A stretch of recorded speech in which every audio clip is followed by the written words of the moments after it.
Hello and welcome to my channel. This channel is developing entrepreneurs and it helps people enhance their minds, their business and their wealth. So today's video is all around how to manage your email properly. Now people get hundreds of emails sometimes a day, and it's no wonder that they miss things, fail to take action on them properly, deal with things properly, spending too much time dealing with emails. They fail to bring order to the chaos. And the reason for that is very rarely do people actually take any formal training on how to deal with emails properly. And this video will explain how to do that and how to get what is the nirvana, which is inbox zero every single day, and then stay on top of your emails.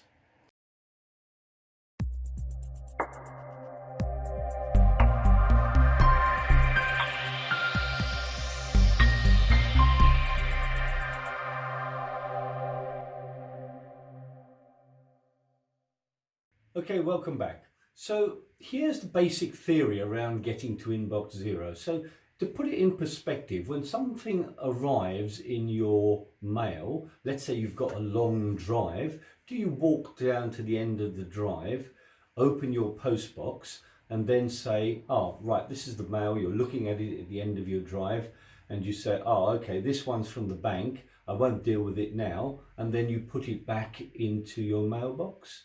No. Obviously you don't do that. You collect all your mail, you take it back to the house, you sift through it, and sometimes you will deal with some things immediately. Some will be quite big mail and you think, you skim over it and you go, oh, okay, I'll read that in depth later on. And others you will say, okay, I'll put that to one side to take action on. So you effectively have a filing system. What you don't do is put that mail back into the inbox. And really that's the basic mindset around inbox zero. When it comes in, deal with it once and then organize and sort it out. So how best do you deal with that? Okay, so firstly, you have to set up your email system. Now really it's irrelevant of which email system you've got, whether it's Gmail or Outlook. Most people use one of those two systems, and really this methodology works for both. So what you ideally need is you need to set up 8 or 9 new folders. A lot of people have hundreds of folders which they segregate things into, but search is so strong these days there's really no need to do that. So 8 or 9 folders should deal with the problem. So when stuff comes into your inbox, you process the email immediately, and you probably do it twice a day and no more than that. So the idea is, how do you get to zero inbox every day? Okay, so you set up the email folders that I'm going to run through. So number one is a completed folder. Now, if you use Gmail, you don't actually need to do this because you can just archive and that's your completed folder. But only archive things that you want to keep and may have to have access to at some point in the future. If you think that you're never ever going to see it again, then just delete it, frankly. Okay, the second folder that you want is to set up an urgent folder. Now this is something that you're going to take action on in the next 48 hours. Right. Now, some emails, you can look at it and it's very quick and you can knock out a 2-line sentence and respond to it immediately. And if it's going to take less than a minute, I would suggest that that's what you do. You respond to it, deal with it, and then delete it if you don't need it. So you're going to either deal with it or delete it or put it into one of these coming folders. So the second folder is the urgent folder and you want to deal with that within 48 hours. Now the third folder is items that you are going to take action on, but you don't need to deal with them in the next 48 hours. You can deal with them at some point in the next few weeks. Okay, so that's another folder and you basically drop the email into that action folder. The fourth folder, you may want to forward an email or something like that, and you just delegate it to somebody else to deal with.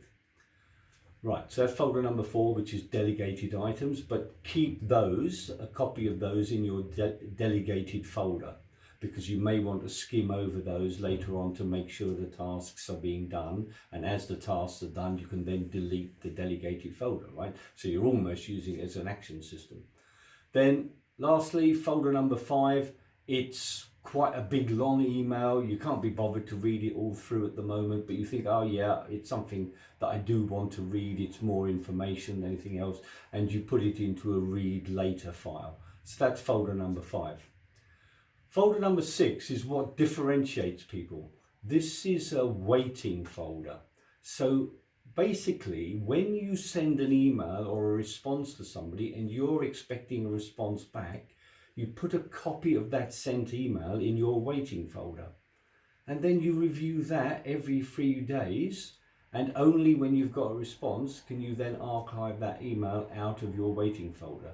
So that ensures that you follow it up on an ongoing basis. Now, I know in Outlook and things like that, you can, highlight it in red, or you can do all sorts of different things to ensure, but really a whole separate folder just of things that you're waiting a response on is just much cleaner and much easier to deal with.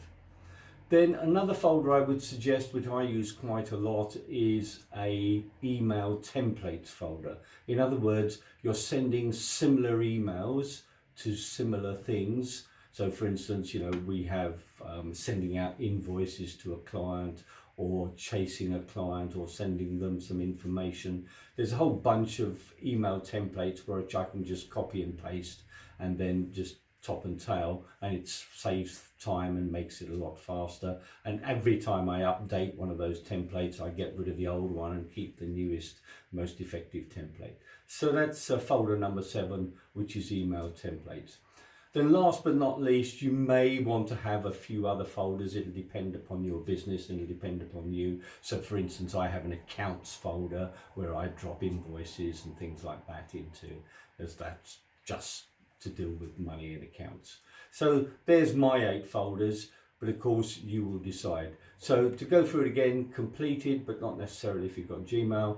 Urgent, something you're going to deal with in 48 hours. Action, at some point. Delegated, where you've given it to somebody else but you put it in the folder, so it makes sure that you chase it up. Stuff that you're going to read later. Now once you've read it, it could go into the action or you deal with it folders.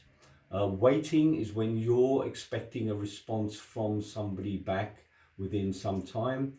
And email templates, and then specific folders for specific items, but don't go too mad on those, otherwise you end up with hundreds of folders again.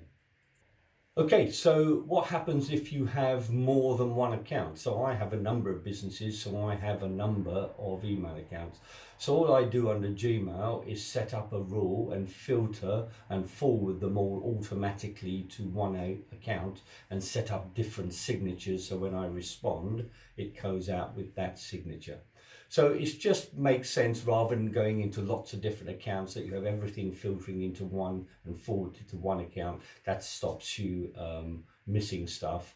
And as I say, Gmail has this option to have an automatic or a reply from the email with the signature to which it was originally sent. Okay, another good idea is to have an internet-only email for when you log on to websites and things like that, because it stops your main email getting flooded with junk mail. So a separate email just for, when you're maybe registering for stuff or whatever. So an internet-only email makes sense. Okay, so once you've set up your folders, how do you deal with and process it all? Well, when you do it, make sure you're focused, you're not pushed for time, and you've allocated a certain time. So I tend to have an alarm on my phone where I deal with my emails in the morning and then again in the afternoon.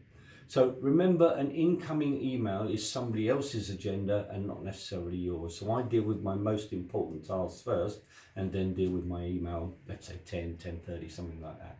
And really you want to apply the 4 Ds. So do it if it takes less than a minute.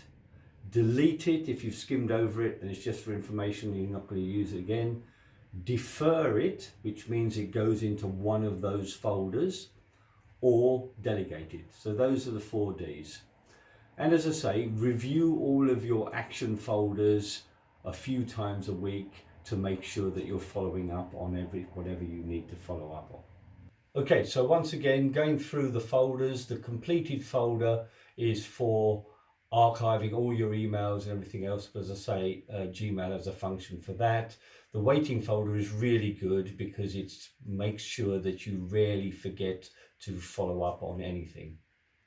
So now you know how to process it. Just again, when handling your email, when you send emails, be short and clear and precise, not lots of long sentences. Bullet points are better. Separate emails out for separate actions, because then when you get a response, you're not getting a response to 3 things in one email. It just makes things a bit more difficult to separating out and having an ongoing conversation. Mark the point that you want taken out on action in bold, and make sure that you, if it's for information only, just mark it FYI for your information. If you want a response, please put on there, please respond, next to the point. And I would suggest you don't use mobile phones unless you have a very strong habit of making actions for each email. Really, it's not just about efficiency, it's about being effective with your work and your progress in how you deal with stuff. So I personally prefer to do mine all on my laptop rather than on the phone, because it just doesn't have the same methodology of transferring folders and whatnot in a much easier manner. Okay, so now you know how to process and deal with your emails. What else can help you? So I use different software. For instance, I use something called SaneBox, which helps filter emails out for me automatically. I find that very useful, so look that up. I use Yesware to track emails because it can tell me whether an email's been opened and when it was opened, which helps. And then last but not least, even though I've got my waiting file, I also can set Boomerang, and Boomerang tells me, brings a reminder up for me by dropping the email back into my inbox as to when I ought to be expected a response by. So it's a double methodology of making sure I'm following up and not missing anything. So those 3 pieces of software I find really useful for helping me deal with my email. Okay, so now you know how to deal with your email. How do you get started? Well, set up your folders, go back through your inbox, sort your emails out maybe over the last month. You could just literally put everything else just into an archive file. Really, once you've sorted it out and organized it and you've got to inbox 0, you will feel great and it will be sorted. But really put an effort in to get to inbox 0 as your starting point, and then move it forward from there every single day, bringing that inbox down to 0. Okay, so this system is very easy to use. There is only 8 or 9 folders. It makes you much better organized than 95% of people, and in a business environment especially, being organized with your emails builds trusts with people and clients. An empty inbox leads to peace of mind because you've filed everything in the place that it should be filed. You just need to make sure when you're dealing with it, you're focused to deal with it properly. So I hope you enjoyed that video and you found it useful. If you did, please give us a like. If you're enjoying what we're producing on this channel, then subscribe. And I look forward to talking to you in the future. Thanks, and bye for now. Thanks, bye.